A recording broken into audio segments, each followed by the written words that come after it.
అందరికీ నమస్కారం. శ్రీమాత్రే నమః. ఓం నమ శివాయ. ఏప్రిల్ 1వ తారీఖు మంగళవారం రోజున ధనుసు రాశి వారికి మధ్యాహ్నం 2:27 తర్వాత ఒక ఫోన్ కాల్ వల్ల జరిగే తెలిసి ఎగిరి గంతేస్తారు. ధనుసు రాశి వారికి పట్టినటువంటి అదృష్టం ఇంకెవరికి పట్టదేమో. అయితే ధనుసు రాశి వారి యొక్క ఎక్కడున్న వీడియోని అయితే తప్పకుండా చూడండి. అలానే వీడియోని చివరి వరకు స్కిప్ చేయకుండా చూడండి. అప్పుడే మేమేం చెప్తున్నామో మీకు పూర్తిగా అర్థమవుతుంది. ఇక ధనుసు రాశి అనేది రాశి చక్రంలోని 9వ రాశి. మూలా నక్షత్రం 1, 2, 3, 4 పాదాలు, పూర్వాషాఢ 1, 2, 3, 4 పాదాలు, ఉత్తరాషాఢ 1వ పాదంలో జన్మించిన వ్యక్తులని ధనుసు రాశిగా పరిగణిస్తూ ఉంటారు.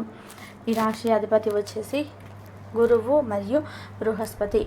ఇక ఈ రాశి వారికి యొక్క వ్యక్తిత్వాన్ని మనం పరిశీలించినట్లయితే కనుక ధనుసు రాశి వారికి అద్భుతమైనటువంటి గోచారం నడుస్తుంది. గోచార ఫలితాలు చాలా బాగున్నాయి ధనుసు రాశి వారికి. అంతేకాదు ఈ రాశిలో జన్మించిన వ్యక్తులకి అద్భుతమైనటువంటి గోచార ఫలితాలతో పాటుగా కుటుంబంలోనూ కూడా వీరికి ఇదివరకు ఎవరైతే సహకరించలేదో, అంటే కుటుంబంలో వీరు ఏదైనా పనిని చేస్తా అంటే అడ్డుకోవడం కానీ, వీరికి మద్దతుగా ఉండకపోవడం కానీ, అలానే ఎప్పుడు చూసినా ఏదో ఒక రకమైనటువంటి గొడవ, కుటుంబంలో ప్రశాంతత లేకపోవడం ఇదివరకు ఏదైనా అనుభవించారు. అంతేకాకుండా ధనుసు రాశిలో జన్మించినటువంటి వ్యక్తులు వ్యాపారస్తులైతే కనుక వ్యాపారంలో ఇదివరకు లాభాలు లేకుండా పోవడం, నష్టాన్ని చూడడం, అలానే ఉద్యోగస్తులకి కూడా ఆఫీసులో ఎప్పుడు ఏదో ఒక సమస్య, ఏదో ఒక అవమానం, పై అధికారులు వారిపైన అరవటం వంటివి ఇదివరకు జరిగినప్పటికీ కూడా ఇప్పుడు ఆ సమస్య ఉండదు అని గుర్తుపెట్టుకోండి. అంతేకాకుండా ఇప్పటి నుండి వారికి ఎలాంటి సమస్య కూడా ఉండదు. ఎందుకంటే వీరి జాతకంలో నుండి శని తొలగిపోయి ఇక వీరికి అదృష్టం అనేది వరించింది. గురువు బలం అధికంగా ఉంటుంది. తద్వారా ఇప్పుడు ధనుసు రాశి వారు మట్టి ముట్టినా సరే బంగారంగా మారుతుంది. అంతేకాదు ఇదివరకు ఉన్నటువంటి అన్ని రకాల సమస్యలు ఖచ్చితంగా తొలగిపోతాయి. రాజ్యం ఏలే అవకాశం అయితే వచ్చేసిందని చెప్పుకోవచ్చు. ఇక ఈ రాశి వారికి మునుపటి కంటే కూడా చాలా బాగా ఉంటుంది. వ్యాపారస్తులకి అయినా కానీ, ఉద్యోగాల చేస్తులకైనా కానీ ఉద్యోగంలో ప్రమోషన్స్ రావడం, పై అధికారుల చేత ప్రశంసలు అందుకోవడం, అదేవిధంగా ఆఫీసులో కొలీగ్స్తో కలిసి కలిసికట్టుగా పనిచేయడం, ఇలాంటివి వీరికి వచ్చే అవకాశం అయితే ఎక్కువగా కనిపిస్తుంది. అంతేకాదు ఈ రాశిలో జన్మించిన వ్యక్తులు ఎవరైతే ఉన్నారో వారికి అదృష్ట యోగం అధికంగా ఉందన్నది వలన నూతనంగా వ్యాపారాలు మొదలు పెట్టాలనుకున్నటువంటి వారు నిస్సందేహంగా వ్యాపారాన్ని మొదలుపెట్టవచ్చు. ఉద్యోగ ప్రయత్నాలు కూడా బాగా కలిసి వస్తాయి. విద్యార్థులకి కూడా మునుపటి కంటే కూడా ఎక్కువగా విద్యా ఫలితాలు బాగుంటాయి. అంతేకాకుండా విద్యార్థులకి కూడా బాగా రాణిస్తారు, విద్యారంగంలో బాగా రాణిస్తారు. పోటీ పరీక్షల్లో కూడా ఉత్తీర్ణతను అధికంగా పొందుతారు. ఇలా 1, 2 కాదు, వీరికి అదృష్టదాయకమైనటువంటి జీవితం ఎక్కువగా ఉంది. అయితే వీరికి ఒక ఫోన్ కాల్ వల్ల చాలా సంతోషకరమైనటువంటి వార్త వింటారు.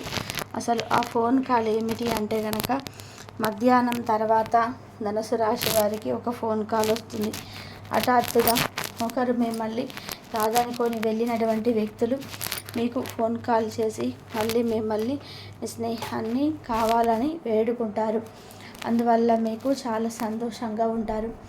అంతేకాదు ఇక మీరు ఏదైతే ఉద్యోగ ప్రయత్నాలు చేసి ఉన్నారో, ఉద్యోగపరంగా ప్రయత్నం ఏదైతే చేసి ఉన్నారో అది మీకు ఖచ్చితంగా ఆ ప్రయత్నం అయితే కలిసి వస్తుంది. ఆ గుడ్ న్యూస్ కూడా మధ్యాహ్నం తర్వాత ఫోన్ కాల్లో వస్తుంది. తద్వారా మీరు ఆ ఫోన్ కాల్ వల్ల చాలా సంతోషంగా ఉంటారు. ఇక మీకు ఇదివరకు ఉండే సమస్యలు ఉండవు. ఇప్పటి వరకు మీరు ఎంత కష్టపడినా ప్రతిఫలం లేకపోగా ఇక అప్పులు కూడా చేయాల్సి వచ్చినటువంటి సమయ సందర్భాలు కూడా తొలగిపోతాయి.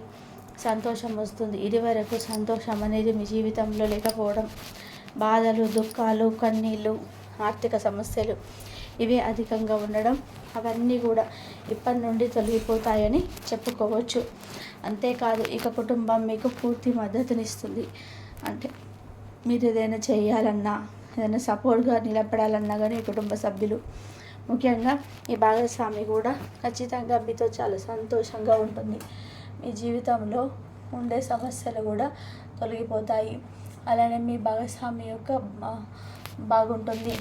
మీ దేవాలయాలు పుణ్యక్షేత్రాలు సందర్శిస్తారు. అదేవిధంగా దాన ధర్మాలు ఎక్కువగా చేస్తారు. ఈ సమయంలో మీరు చేయాల్సినటువంటి దేవతారాధన వచ్చేసి పరమేశ్వరుడిని తప్పకుండా పూజించండి. పరమేశ్వరుడు ఒక అనుగ్రహం ఉంటే కనుక మీ జీవితంలో ఎలాంటి సమస్యలు ఉన్నా సరే, లేదా ఎవరితో చెప్పుకోలేనటువంటి సమస్యలు ఉన్నా సరే తొలగిపోయి ఆర్థికంగా మీరు, అలానే మీకు అదృష్టపరంగాను బాగా కలిసి వస్తుందని చెప్పుకోవచ్చు. ఇక ధనుసు రాశి వారికి ఖచ్చితంగా చాలా బాగా కలిసి రాబోతుంది. ఆర్థిక సమస్యలు తొలగిపోయి చేతి నిండా డబ్బు ఉంటుంది. ఇదివరకు అప్పు తీసుకొని కట్టలేము అన్నటువంటి ఏదైతే సమస్య ఉందో, ఆ అప్పులు కట్టలేక బాధపడినటువంటి వారు కూడా ఇకపైన అప్పును తీసి అప్పునిచ్చే స్థాయికి ఎదుగుతారు. ఇక మీకు మట్టి ముట్టిన బంగారం అవుతుంది. ఏది ముట్టినా సరే కలిసి వస్తుంది. అన్ని రకాలుగా కూడా చాలా బాగుంటారు అని చెప్పుకోవచ్చు. ఇలా ధనుసు రాశి వారికి చాలా అద్భుతమైనటువంటి యోగం ఉంది. ఈ రాశి వారికి ఈ సమయంలో అధికంగా కలిసి వస్తుంది కూడా. ధనుసు రాశి వారికి అదృష్ట యోగం అధికంగా ఉంది. ఇక ఈ సమయంలో మీకు సమాజంలో కూడా మంచి పేరు, ప్రతిష్ట, కీర్తి లభించడం జరుగుతాయి. మునుపటి కంటే కూడా ఎక్కువగా సమాజంలో మంచి పేరు, ప్రతిష్ట, కీర్తి లభించడం వల్ల ఆరోగ్యంగా ఉంటారు, సంతోషంగా ఉంటారు, ఐశ్వర్యం ఉంటుంది. ఇక మీకు అన్ని విధాలుగా చాలా బాగుంది. అలానే ధనుసు రాశి వారు మూగజీవులకి ఆహారం పెట్టడం కానీ, లేదా ఎవరైనా పేదల వారిని, ఆకలితో ఉన్న వారిని ఆదుకోవడం కానీ చేయాలి. ఇలా చేయడం వల్ల మీ కష్టాల నుంచి ఖచ్చితంగా తొలగిపోతాయి. అదృష్టం ఖచ్చితంగా కలిసి వస్తుంది. కుటుంబ పరంగా చాలా అద్భుతమైనటువంటి యోగం ఉంటుంది ఈ రాశి వారికి. ఇక ధనుసు రాశి వారికి ఖచ్చితంగా ఫోన్ కాల్ వచ్చేటువంటి సమాచారం వలన చాలా సంతోషంగా ఉంటారు. ఫోన్ కాల్ వల్ల వీరికి అన్ని విధాలుగా కూడా మేలు జరుగుతుంది. అన్ని విధాలుగా కూడా చాలా సంతోషిస్తారు. ఆస్తి విషయాల్లో కావచ్చు, విద్యా విషయాలలో కావచ్చు, ఉద్యోగ విషయంలో కావచ్చు, అవి ఏవైనా సరే ఫోన్ కాల్లో వస్తాయి. మధ్యాహ్నం తర్వాత మాత్రమే వస్తుంది. ఇక కానీ మీరు ఎవరి విషయంలోకి వెళ్ళకూడదు, ఎవరి విషయంలో జోక్యం చేసుకోకూడదు. ఎందుకంటే మీరు మీ పనిపైన శ్రద్ధను పెట్టాలి. మీ సమయాన్ని అసలు వృధా చేయకూడదు. మీ సమయాన్ని వృధా చేయకుండా కష్టపడాలి. అప్పుడే మీ కష్టానికి తగినటువంటి ప్రతిఫలం అనేది ఉంటుంది. అలానే మీరు నూతన స్నేహం వైపు మొగ్గు చూపి మీ సమయాన్ని వృధా చేసుకుంటే ఆర్థిక సమస్యలు ఏర్పడతాయి. కనుక మీరు ఎవరి సమస్యల్లోకి వెళ్ళకూడదు. ఎవరైనా వారికి గొడవలు ఉన్నాయని, వారికి హెల్ప్ చేయమని, వారి తరపున వచ్చి మాట్లాడమని మిమ్మల్ని ఎవరైనా అడిగితే మీరు అసలు వెళ్ళకూడదు. మీరు చాలా జాలి, దయ గుణం కలిగినటువంటి వ్యక్తులు. అందువల్ల మీకు మిమ్మల్ని ఏమైనా హెల్ప్ అడగగానే వెంటనే వెళ్ళి చేస్తారు. అది కూడా మీకు చాలా సమస్యలు తెచ్చిపెట్టే ఉంటుంది. ఇతరుల విషయంలో వెళ్ళడం వల్ల వారు బాగానే ఉంటారు. మధ్యలో వెళ్ళిన మిమ్మల్ని మాత్రం ఇరికించడం, మీతో గొడవలు పడటం, ఆ సమస్య వచ్చి మీకు చెప్పుకోవటం, లేదా డబ్బులు ఇప్పించే విషయంలో కూడా మధ్యవర్తిగా మీరు ఉండకూడదు. ఇలాంటి వాటిలోకి మీరు దూరంగా ఉండాలి. మీ పనిని మీరు చేసుకుంటూ ఉండాలి. సమయాన్ని వృధా చేయకుండా మీ పనిని చేసుకోండి. అప్పుడే ఖచ్చితంగా మీకు విజయం అనేది ఉంటుంది. సమయం చాలా ముఖ్యం కనుక ఎక్కడ కూడా సమయాన్ని వృధా చేయకుండా మీ పనిపైన శ్రద్ధను పెట్టి మీరు అంకిత భావంతో పనిచేయండి. తప్పకుండా కలిసి వస్తుంది.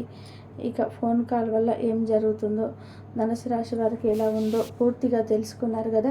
వీడియో నచ్చితే లైక్ చేయడం మాత్రం అస్సలు మర్చిపోకండి. ఆర్థిక పరంగా వ్యాపారం అభివృద్ధి చెందడం, ఊహించని ధన లాభం కలగడం, ఇలాంటివి ఎన్నో మంచి ఫలితాలు అయితే ధనుసు రాశి వారు చూస్తారని చెప్పుకోవచ్చు. ఇది ఇలా ఉండగా ఈ 2025 ఏప్రిల్ నెలలో అయితే అనేక గ్రహ నక్షత్రాలు రాశి సంచారం చేయబోతున్నాయి. ఈ నెలలో మొత్తం 4 గ్రహాల వాటి స్థానాల్లో మార్పులు చేసుకోబోతున్నాయి. ఇక ఈ ఏప్రిల్ నెలలో 4 గ్రహాల యొక్క సంచార గమనాన్ని పరిశీలించినట్లయితే కనుక శని భగవానుడు ఈ రాశికి 5వ ఇంటిలో సంచరిస్తున్నాడు. అలాగే 6వ ఇంటిలో ఈ రాశిలో రాహు సంచరిస్తున్నాడు. అలాగే 12వ ఇంటిలో కేతువు సంచరిస్తున్నాడు. అదే విధంగా 7వ ఇంటిలో గురువు సంచరిస్తున్నాడు కాబట్టి జాగ్రత్తగా ఉండాలి.